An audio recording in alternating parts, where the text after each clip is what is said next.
I was really adamant that I wanted to sign him. And I really, I felt that he was his own marketing plan, if that makes sense, right? It does. I was taking direction from him because his ideas were so absurd that I thought like, wow, he could really do something. He reminded me in a way of Bismarcky and people like that because he was fun. He had a lot of humor to what he did. And he was like a cartoon character. He's larger than life.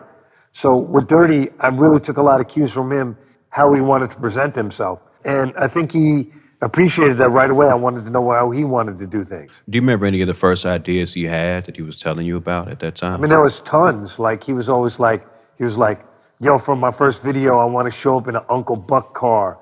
And like, he's like, I'm gonna be in like the Uncle Buck Cadillac, and I'm gonna go in the store and I'm gonna buy my own record with food stamps, but I'm gonna be on the food stamps. So the food stamps thing, he had this idea way before anything. Man, I think he had all of those ideas for a long time, you know. And he was like, and then I'm gonna have like in my car, I'm gonna have like 3 chicks from like the '70s, and I'm gonna be I'm gonna be like Superfly. Like, it was like always some shit, and we didn't get to do as many of those ideas as we should have, partially because it was hard to contain Dirty and you know, just the labels being what they were. But look, that album cover is completely his idea. He had the idea long before the album came out, and he literally came to my office with his card, his welfare card, and we went upstairs, and my friend ran the art department and asked her if I could use a color Xerox machine, because back then there were no scanners, and it was expensive to use a color Xerox machine.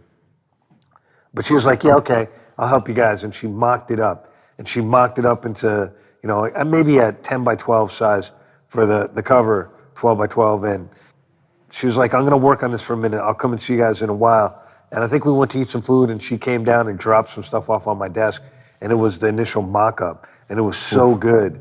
I was like, this is the idea. And we had it long before the album was done. And she had the idea, because she was a Wu-Tang fan, a white woman named Allie Truch, super cool, one of my favorite people I've ever worked with as an art director.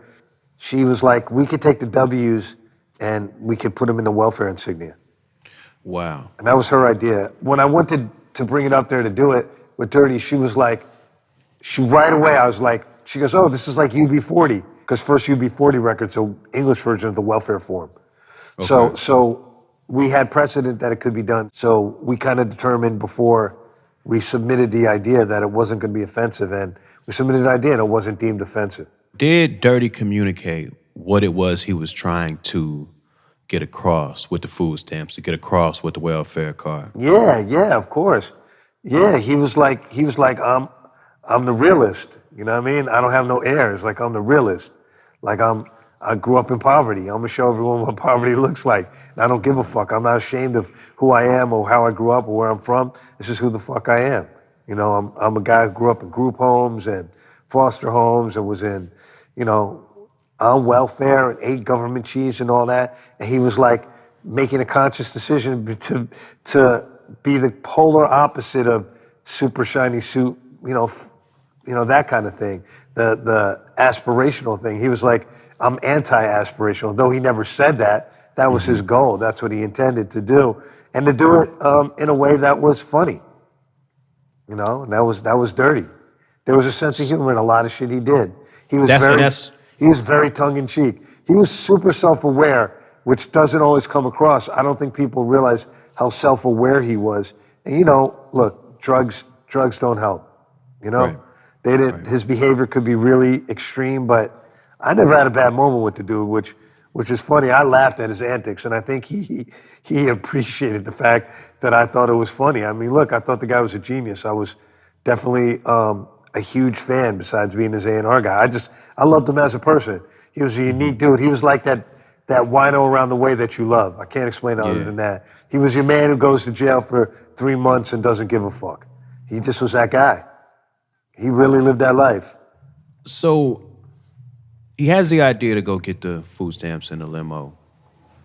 Like, how do y'all... He had the idea, but look, that came so much later.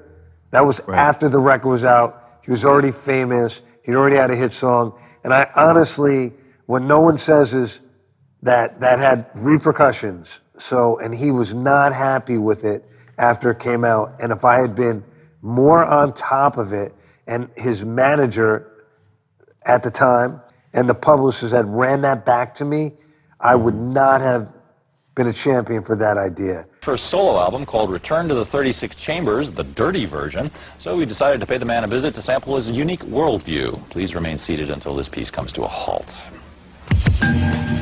Rap, hip-hop, rap. One for the trouble, two for the time. You know, it's basic. See, I'll take it to the next level. If it means anything to you, I rap what I sing, man. You know what I'm saying? And I don't know how to sing. So they sold it to MTV. Like, how did they get the MTV thing going? So Teray and the people at MTV News hit up my publicist, Beth Jacobson, and they were like, hey, we want to do this thing. And it was Dirty's idea to an extent, but he didn't have anyone around him tell him, you might not want to do that. So I had like an endless argument with Teray about this, and I did not respect the clip a whole lot. And Teray said to me once, and he's right, he said, but that made him famous to the whole world. Whether you liked it or not, it left a lasting impression that people still celebrate and talk about this day. And I didn't appreciate it. And, you know, for a long time, I didn't really talk to Teray. And he, you know, was very cognizant of the fact that I didn't care for him. But, you know, we're cool now. And when he said that to me, that made a lot of sense. And he's pretty frank about the way he talked to me and understood kind of why I didn't appreciate it at the time. But, hey, you know, that's me. And a lot of people do hold that as a really lasting image and an aspect of, like, who Dirty was. And it's pretty funny when you watch it now.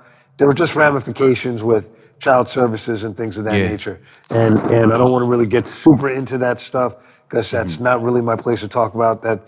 You know, that's Shakita and their thing. And I have a lot of respect for her and Dirty's family, but there were ramifications, and Dirty did call me. I was in Los Angeles, and he was super duper upset about the fallout of what happened. And he told me they got me looking like a fucking clown. He's like, what the fuck? He was upset. He was really upset. And I screamed on my publicist over it. And look, if he had had a real manager, I don't think it would have happened. Thanks for watching that. And if you dug that, leave a thumbs up and say what up in the comments. And make sure to subscribe to Stony Island Audio.